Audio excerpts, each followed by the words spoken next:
Hey, Patrick here with Bearded Bastard Outdoors, and in these next few videos, this next video series, we're going to be talking about ropes. Okay, um, I know what you're thinking. That is the most awesome subject that we could talk about, but in my experience and in my opinion, it could be one of the most overlooked items in your pack that can mean the difference between success or failure in your outdoor activities. So if you lost every tool in your pack, but you had rope, how could you survive? What could you build? And what could you fix? Rope is just much more than just cordage. It means structure, it means shelter, it's safety, and it might be the most underrated tool in your survival kit. Stick with me to the end of this video and each video, and I'll show you a simple trick that I picked up in my time in Special Forces that can keep your shelter tight or your gear off the ground and your hands out of a fight with your own cordage. So stay tuned, and I'll take you places and show you things.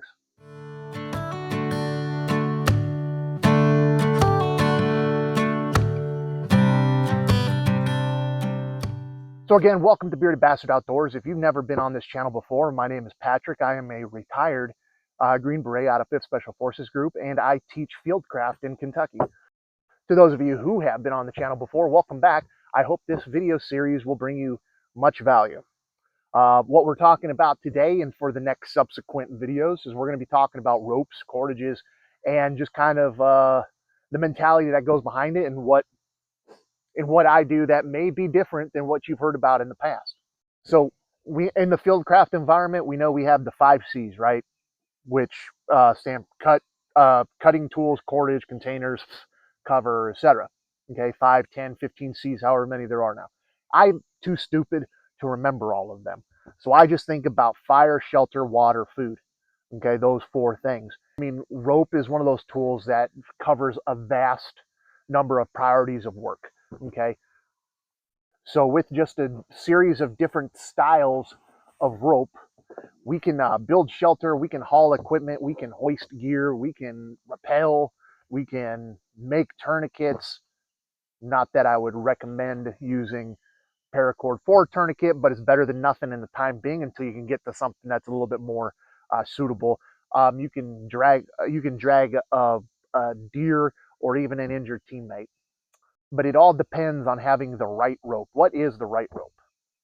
Because being on a team, being out in the field, unsure of what obstacles you might come across, rope is not only just an essential piece of gear, but it can be a lifeline for the success of your mission.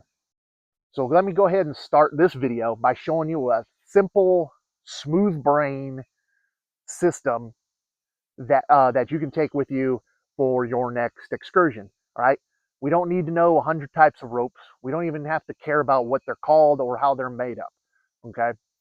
What we just need to understand is there's 3 types of rope that we need to focus on. Okay. So 3 ropes, 3 rolls. Keep it stupid simple and keep it field ready. That's what this video is going to show. All right. So the first rope type is bank line. This is number 36 tarred bank line. This is cheap. This is, this is like 500 feet almost for like, just a few bucks. It's tarred. It's extremely grippy, and it's totally expendable. I use it for making traps for snares or mechanisms for my traps. I use it for my fire bows. I can use it for lashings and stuff that I don't mind cutting it and forgetting about it. So that makes this the burner. Next is my paracord. This is the workhorse. This is true mil-spec 550 cord that I just picked up at Walmart, and this is the most commonly used or most used item in my pack. Okay, and the way that this works is we have a braided outer cortex with several lines on the inside. Okay, about 7 different strands on the inside.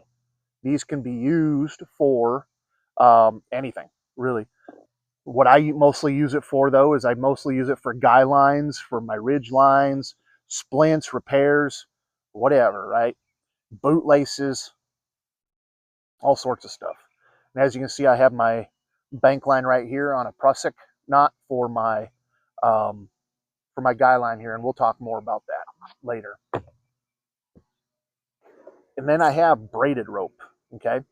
Or this is braided rope or mantle rope. This is a lifeline. You can use this for rappel rope, for hauling, for hoisting, for one rope bridges, anchoring in slick terrain, body rappels, whatever.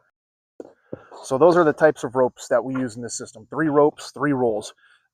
Just a quick recap. We have our burner rope, our bank line. We have our workhorse, which is our paracord, which is, we can do, 99 different tasks on a campsite. And then we have our braided or kermantle rope. Okay. Keep it simple. Keep it light. Now let's go ahead and discuss some terminology. So as we move forward into these videos, you have a better understanding of what I'm saying so that you can better follow along. So before we get moving too far, it's important to know, what do I mean by cordage or rope? Okay. Just so that we understand and we're all in the same chapter of the book.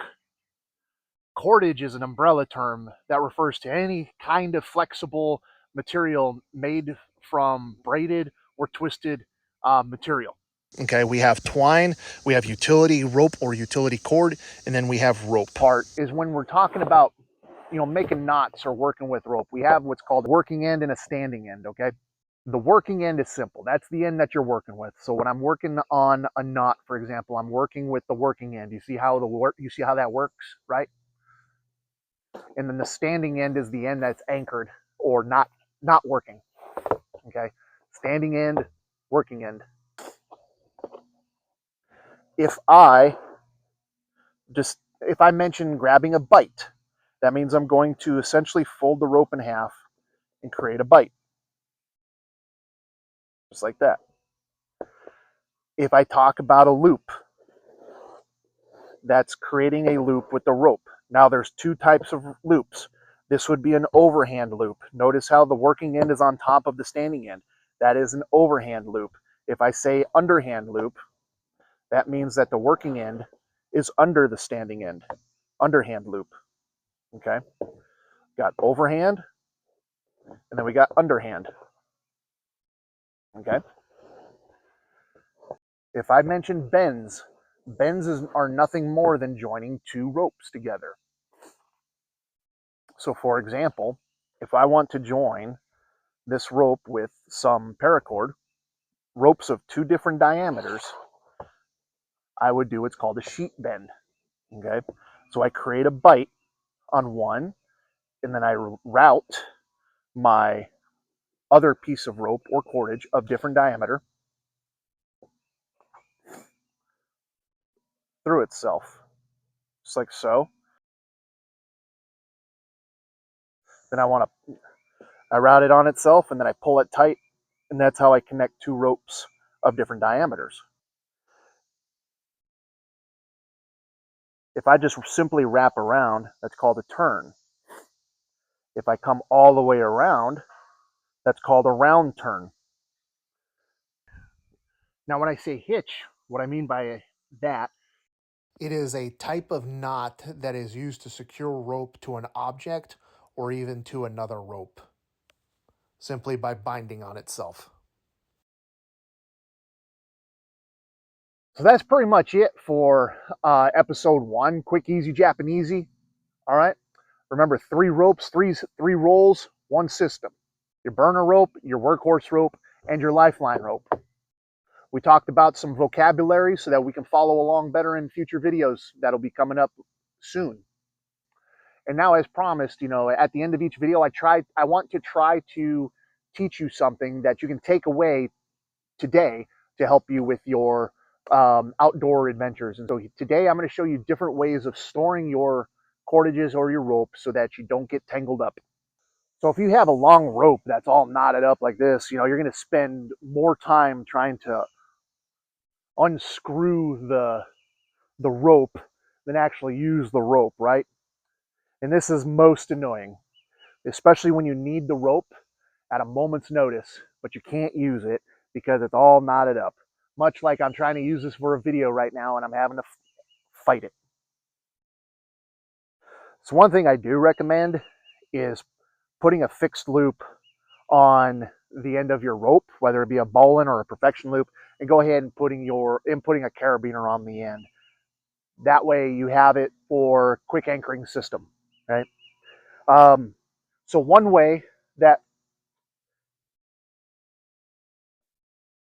is probably the most common with storing these ropes is that we just want to go ahead and coil it, right? But the issue that if we want to coil it like this, the way that I'm doing currently, which most people are going to do, is that this gets all knotted up. And so when I want to go ahead and deploy it, it gets all knotted up, right?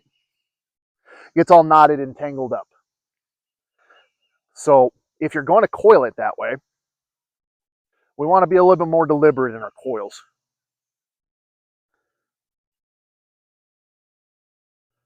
So simply just find where it's as you coil it, it's going to want to bend a certain way, right?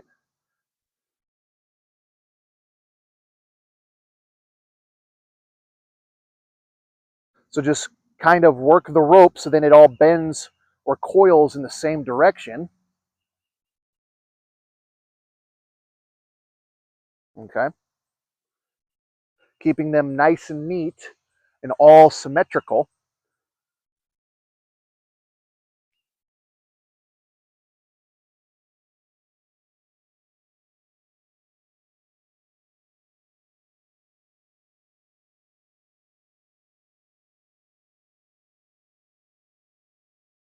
Okay. And then once you get to a certain point, you can go ahead and bind those together and start wrapping it, starting from the bottom and wrapping towards the top and secure it that way. And so once you undo that and you deploy it, it comes out nice and clean. Okay? Nice and clean. All right, so one way that you can stow your rope is probably the nicest way and the neatest way to secure or package up your rope. But as you'll see, it's probably not the most reliable if you wanted to have rapid deployment. And this is the mountaineering coil. And it starts with securing an end and then drawing out a length. All right. Once you draw out that length, just flip it behind your head.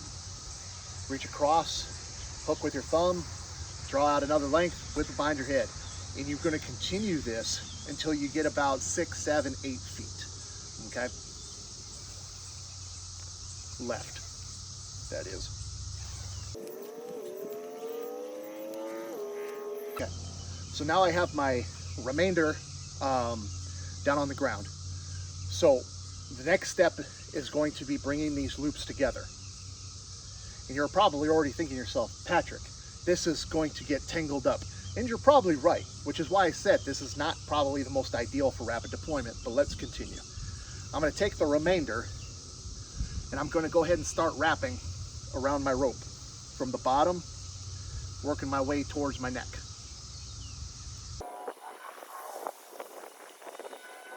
Once I get about 3 feet left or so, you got to judge it for yourself. I'm gonna go ahead and take my head out, secure all my coils here. I'm going to reach through and grab a portion, leaving this loop that I mentioned before out. And that loop that I fed through, I'm just gonna hitch it, basically hitch it. Okay. Now I have a nice, clean, stowed rope with a loop carabiner. I can go ahead and hang it. I can secure it to my rucksack or on my person. Okay. But as you probably already gathered from the process, it's not very quick to deploy, for one thing. So I got to get it all unwound.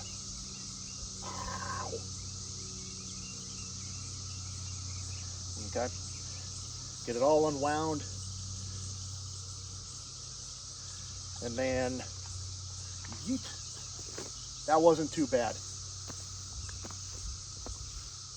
That wasn't too bad. You can definitely run with that one. Sometimes it will knot up on you and bind, but this time we got lucky. However, the next one I'm going to show you is my preferred way of storing my rope. It's a little bit more bulky, but it does not matter if there's twists or turns or bends or whatever. It's not going to knot up. It's not going to get tangled. And you'll be able to rapidly deploy the rope. And that's the daisy chain. To do the daisy chain, you can do it, now quick note, you can do this on paracord, any sort of rope, any sort of cordage. But it starts by finding your two ends and then tracing back to find the center of your material.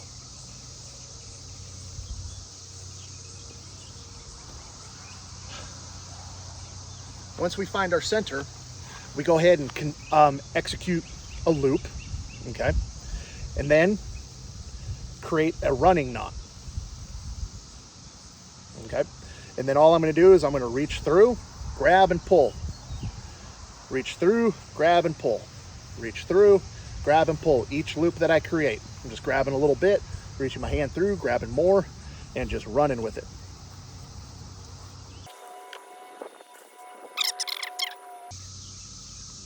When I'm hunting and I have a rappel line in my tree, I have a daisy chain rope in my backpack, and when I'm ready to rappel, I simply secure one end around the tree, deploy my daisy chain down to the ground, and rappel out.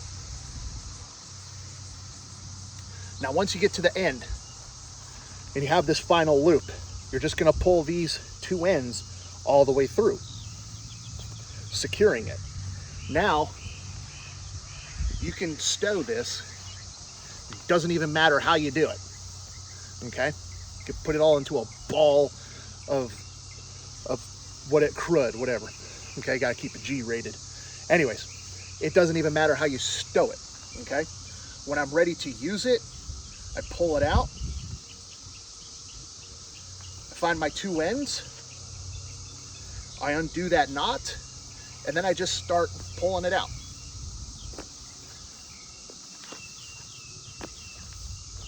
Rapid deployment, not one twist, not one turn, not one break, nothing.